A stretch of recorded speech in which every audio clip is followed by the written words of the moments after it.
Hey guys, welcome back to the channel. Today we're going to be painting some jerkbaits. This is just going to be a quick chill video, but this is what we're working with. This is a 110+2, has the bigger bill, gets a little bit deeper than that standard 110, but you can see it is holographic. It's got that cool rainbow effect as the light hits it, and this is what we're going to be using today. I painted one of them the other day in this pattern here. It's kind of a crappie pattern. And it's got some 8-bit powders in it from the epoxy clear coat, so it's got a lot of green-blue color shift in that top coat epoxy. Today we're going to be painting a similar design to this, but we're going to do a fluorescent orange bottom with a opaque red top, and we're going to put this same pattern on the side. I'm going to show you exactly how I do that, and then I'm going to mix up some epoxy and put some epoxy with some red-green color shift in it, and then we're going to coat it over the top of that bait. I probably won't show the coating process itself, but all I'm doing is putting the powders in the epoxy and brushing it on. So it's nothing crazy. But I'm going to go ahead and get these painted. I'm going to show you kind of the painting process that we're going to go through with these. So let's get started. So step one to this is you're going to need a few different colors. We're going to use opaque red from Createx. We're going to use fluorescent orange from Createx. And we're going to use opaque black from Createx. All the colors you're going to need right there. And the only thing other than that that you're going to need is some sort of stencil. I've just got a random, this is just a generic card with some stencil, kind of a crappie looking pattern on it. So this is something you can get from Lurebuild.com. You can get it from probably a multitude of other places. I just buy everything from there just because it's easy and I can ship it all together. But that is the stencil that I'm using. It's just like a 2.5-inch card that I am using to put that pattern on the bait. So step one is we're going to be putting that orange on the bottom. This is one I've already done. You can see there's overspray here. I let the overspray come up on it. And then when I spray the red, I'll let the overspray go down. So that's all there is to this at the moment. So let's show you how to get it done.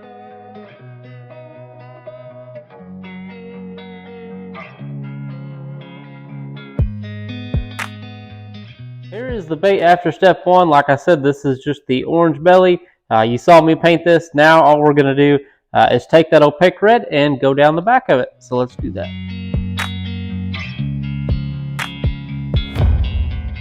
Okay, so we have our red on our back here. As you can see, I just faded it down like that orange, and that's pretty simple. Now we're going to get into a little more of the detail part of this, and I'm going to show you how I put that design on the side with that stencil that I'm using.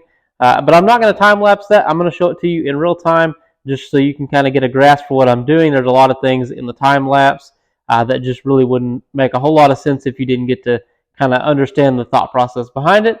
So let's get this on the sponge, and then we will start putting that pattern on it. Okay, get your pattern lined out on your airbrush. That way you don't have a crazy big pattern. And then we're going to take this stencil, and we're just going to pick a spot that we like on this stencil. I like to use some of the bigger holes for the bigger part of the body, and I just lay this over my bait. And then we're just going to go over the top here. And we're going to hit all the ones that we feel are fully on the bait. And we'll hit a couple of these towards the bottom that we might just let fade into the belly. We're just going to go down and do one at a time. Make sure we get them nice and filled in. Okay, now we're just going to lift this off with it still wet. That's perfectly fine. As you notice, though, this isn't long enough to cover my whole bait. So we have to kind of pick it up and move it around. You want to make sure your paint's kind of dry while you're doing this.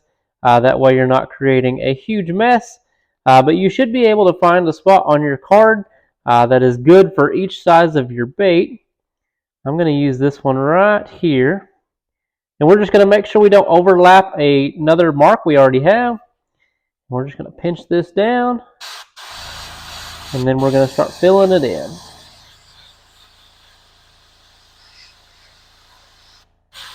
Okay, now that we've got that filled in, we'll lift it up. And as you can see, there are some kind of empty spots. That's where we're going to grab some of these cutouts on the corner of this stencil. And we'll just start putting in a few extra markings. Back your airbrush down so you're not getting crazy overspray everywhere. And then just put a few markings where you want them. Like so. I like to use a lot of little dots, and mainly just the ones on the corner because they're easy to get to without creating a lot of overspray. There we go. And I might put something up here on the top, maybe right here. Okay, so there is that. Now I'm also using another stencil that I'm using. You don't have to use this. I'm using this crawl stencil here, and I'm using this very back one.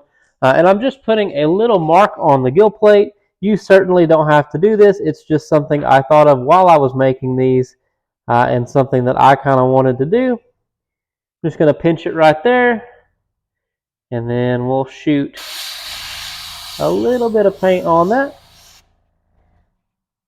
And that's all I'm doing, just putting a little mark kind of by the eye, and then I'm going to fill in this eye with a little bit of black,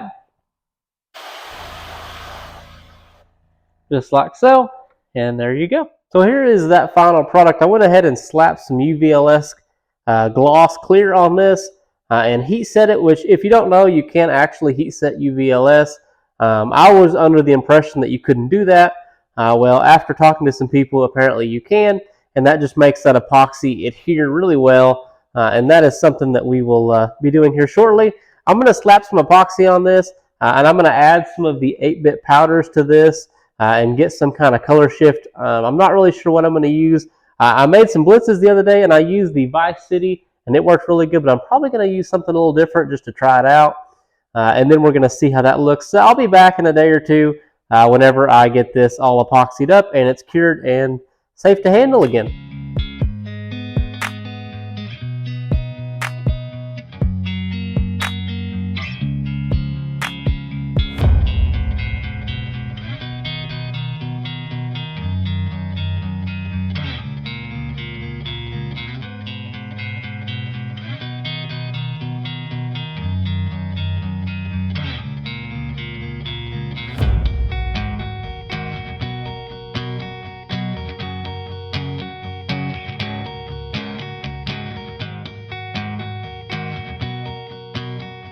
Here is a little look at the finished product. I've got the epoxy on. This is Lure Coat from Lurebuild. Just a 2-part epoxy. No UV, no turner, nothing like that. I just hang them in a heated epoxy tank and let them dry. These have been drying for about 12 hours and they're already good enough you can touch them.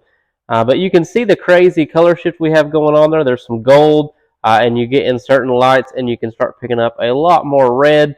But yeah, this is the 8-bit powder I put in it. I used this one right here. There is the part number. And I just mix it in the epoxy and then brush it on with a brush. Make sure you don't get any weird brush lines in your powder itself. So just keep brushing it till it's smooth. You can see down the top of that it's very smooth. And that's something I've just had to play with. But yeah, they are extremely nice. And I think that it will be a really easy color scheme for you to follow along with. So as far as finishing these baits off, I'm going to go ahead and clean out this back hook hanger on 1 or 2 of them. Has a little bit of epoxy in it, so we'll just take a burr bit or something and clean that out. And then I'm going to finish these off with some split rings and some number 6. I use the KVD Elites now. That's the kind of hooks I'm going to be putting on these. I also get them from Lurebuild just because it's easy. But yeah, we'll do 3 of the number 6 KVD Elite treble hooks. We're just doing the standard shank. They also come in a short shank if you decide to want to do that, but I'm just using the standard shank.